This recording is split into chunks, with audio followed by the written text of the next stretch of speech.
Quintou é dia de receita no Ver Mais e hoje a receita é especial para os nossos pets. Quem está conosco é a nutróloga veterinária Janaína Sten. Janaína, bem-vinda mais uma vez ao Ver Mais. Boa tarde, tudo bem? Boa tarde, obrigada Duda, boa tarde a todos. E a gente estava falando antes, no primeiro bloco, sobre a questão do câncer de mama nos pets. Ela até comentou, da importância dessa alimentação saudável. Qual é a ligação da alimentação com o câncer? Então, em se pensando na doença instalada em si, o câncer ele é uma doença inflamatória e proliferativa, onde esse paciente ele está com um processo com uma tendência a uma imunossupressão. E com certeza a alimentação é essencial como um tratamento coadjuvante, juntamente com o tratamento que esse paciente vai estar realizando.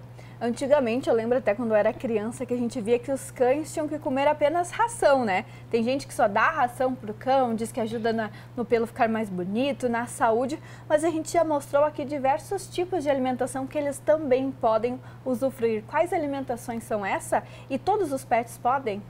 Então, o alimento industrializado é uma proposta que facilita a rotina, do tutor por conta de ser um alimento já pronto, mas a alimentação natural ela é interessante pela proposta do protocolo personalizado e individualizado para cada paciente dentro da necessidade única de cada um deles. Todos os animais sim podem utilizar a alimentação natural, desde uma cadela na fase da gestação, lactação, um filhote, até o animal na fase adulta e senil. O que vai mudar é a necessidade de cada um e também o fator energia utilizado para a estruturação do protocolo alimentar. E Jana, os tutores que preferem a ração por questão do tempo, praticidade, o que deve ser observado na hora de comprar uma ração? Com certeza, a formulação dentro dos macronutrientes que compõem uma ração são a proteína, carboidrato e o extrato etéreo, que é a gordura. Com certeza, a quantidade de carboidratos, quanto menor, melhor, e a fonte dessa proteína. Qual é a procedência da proteína que o animal vai estar ingerindo para ter um melhor aproveitamento através da absorção e biodisponibilidade. E para os tutores que querem aos poucos agora começar a introduzir comidas. Tem gente que dá só o arroz e o feijão, o resto do meio-dia para os cachorros. Isso é benéfico ou não? Tem que introduzir outras coisas? O ideal a gente sempre recomenda é fazer uma transição gradual para que ocorra uma adaptação do organismo e do metabolismo. Existem várias modalidades da alimentação, onde a gente pode trabalhar o mix feeding, onde a gente utiliza a ração juntamente com a proposta da alimentação natural e que isso pode acontecer uma transição gradual somente para o cardápio utilizando a alimentação natural. Então, são várias propostas que a gente consegue estruturar dentro da necessidade de cada paciente. E, Jana, quais são os alimentos que a gente pode começar? E tem algum alimento, além do chocolate, açúcares, que a gente já falou aqui em outras vezes, certo, que a gente consome e que o cão não pode consumir?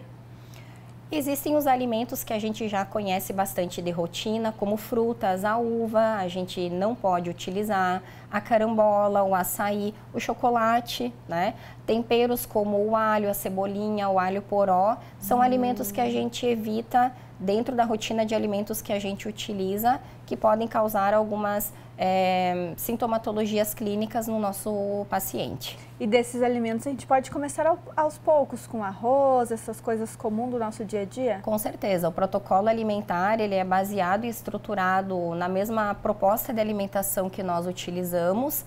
Lógico, depende da necessidade de cada paciente. Então, por isso do entendimento da questão da proteína, do legume, do carboidrato, melhor recomendado para essa necessidade.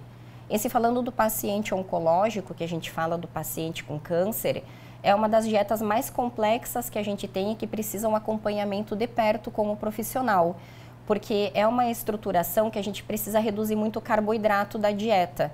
Então, consequentemente, a gente vai aumentar o extrato etéreo, que é a gordura, trabalhando a modalidade low carb ou baseado na necessidade, uma dieta cetogênica, que utiliza um teor mais elevado de gordura. E Jana, aqui hoje a gente vai ensinar um biscoito para os pets. O que a gente precisa para fazer essa receita em casa? Então, hoje a gente veio com uma proposta pensando no verão, que está iniciando, uma proposta de geladinho. A gente vê que o pessoal gosta muito de utilizar as receitas com o iogurte. Então, esse acompanhamento todo a gente precisa do profissional, sabendo se esse animal pode. Eu trouxe aqui o iogurte desnatado, sem adição de açúcar, o iogurte natural, e trouxe a banana, porque a banana, inclusive, é um dos poucos carboidratos que a gente pode utilizar para o paciente oncológico, com câncer, porque ela tem um ativo chamado epigalocatequina galato, que é um ativo anticâncer. Antitumor, isso, ele aumenta a apoptose, então é um dos tipos de carboidratos que a gente pode colocar. Consumir. E daí aqui a gente coloca o iogurte e a banana nas forminhas, é só isso ou precisa esmagar? Não, é bem tranquilo.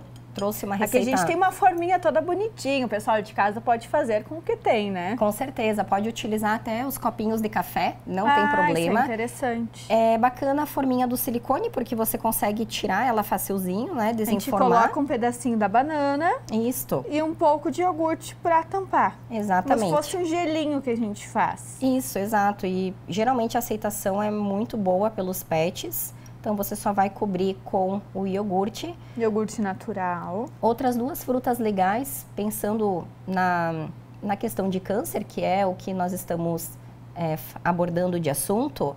A maçã é uma fruta muito interessante, porque a maçã ela tem um ativo que se chama quercetina. E a quercetina também é um ativo que a gente utiliza para prevenir e retardar a progressão da doença. Então, além da maçã, também o morango ele tem o resveratrol. O resveratrol é um dos principais antioxidantes que a gente tem. Também ajuda. E também tem essa eficácia. Banana, maçã ou morango com o iogurte. E depois se coloca no congelador, fica geladinho. E aqui a gente tem um resultado final para mostrar para o pessoal de casa. Fica parecendo um geladinho mesmo. E aí o cão pode comer um por dia, mais ou menos. Mais ou menos, nessa quantidade, nessa proporção. O interessante é sempre ter essa recomendação estruturada dentro do protocolo alimentar.